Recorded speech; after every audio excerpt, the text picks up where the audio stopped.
Hi, this is JD, and it's like deja vu. I'm in the green room again at WGN AM radio here on 435 North Michigan Avenue, and I'm here to do another Bill Moeller Weekend Show segment. Today, talking LinkedIn and specifically how baby boomers can utilize LinkedIn to generate entrepreneurial opportunities.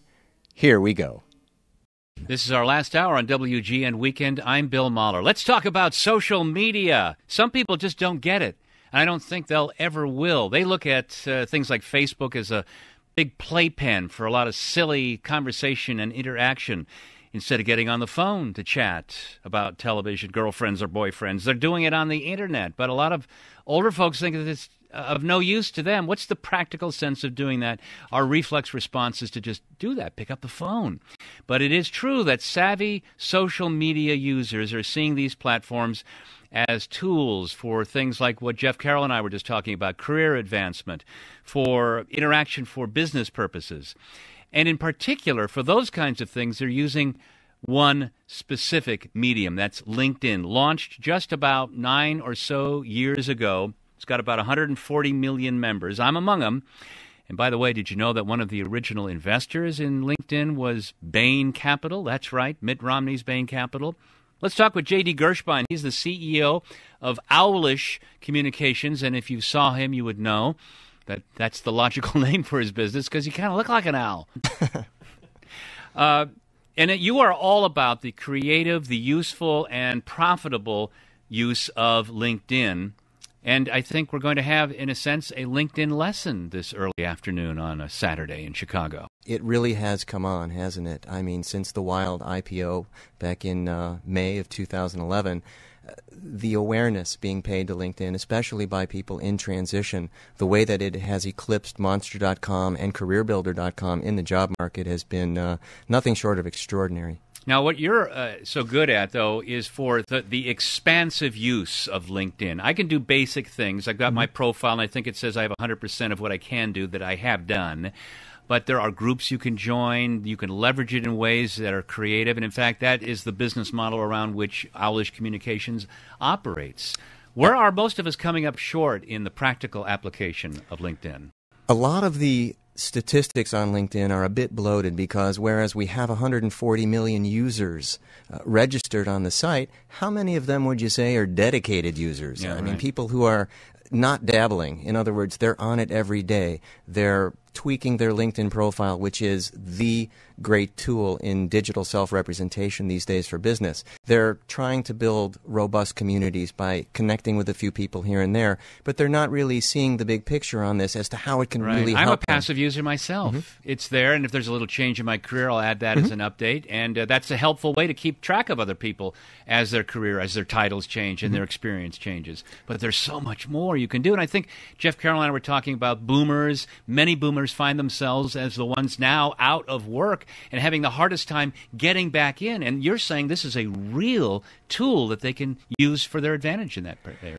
I speak about baby boomers, LinkedIn, and the new entrepreneurialism because I come across in my practice day to day many 50 and 60-somethings who are really ready to learn LinkedIn. And we're not talking about people who have bounced around, Bill. We're talking about people who have had solid careers for 20, 30 years who all of a sudden find themselves out in the job mix, and they're tasked with learning how to network. And in my case, I teach them how to socially network and really show them the ways that LinkedIn can be leveraged to advance whatever initiative it is, whether it's getting back into the corporate world or if it's becoming entrepreneurial and seeking out enterprise partners or connecting with people who can literally advance them in whatever goal they're trying to achieve. JB, why don't you just give us a couple of thumbnail tips? What are the kinds of the basic things we should be doing that maybe we're not thinking about doing to best present ourselves out there in the marketplace? One of the big trapdoors on LinkedIn these days is just creating an account and hustling up some content.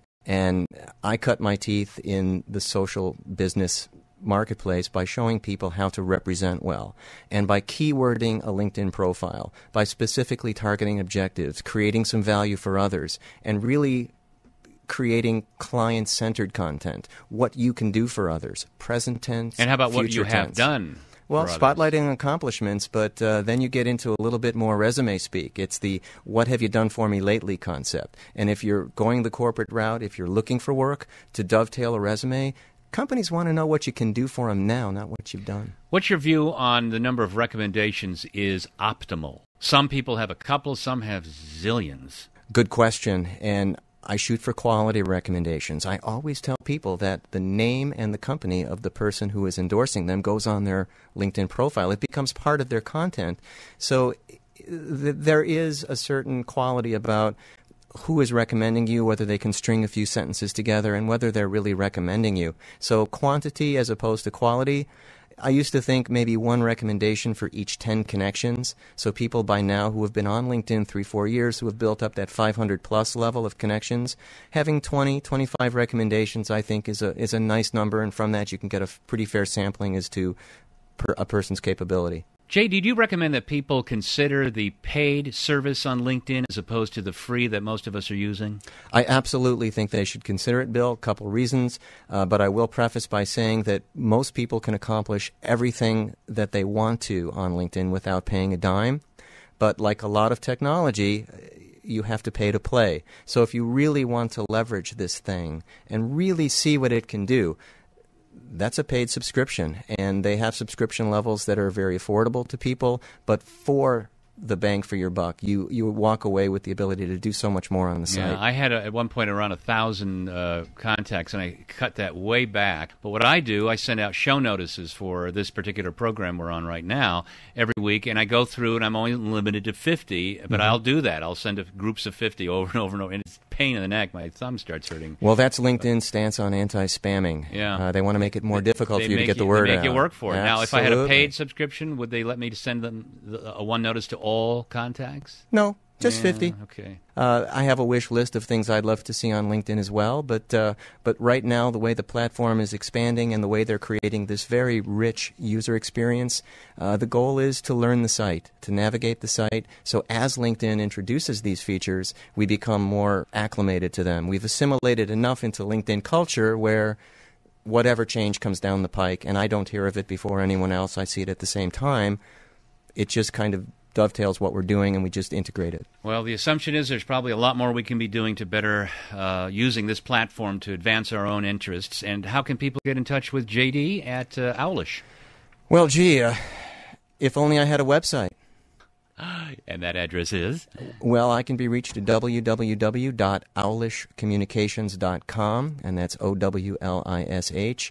I'm also searchable on LinkedIn by my initials, J and D, and last name is Gershbein, Gershbein, and anybody has any questions regarding LinkedIn, how to leverage it, how to monetize it, I would be happy to continue the conversation with them.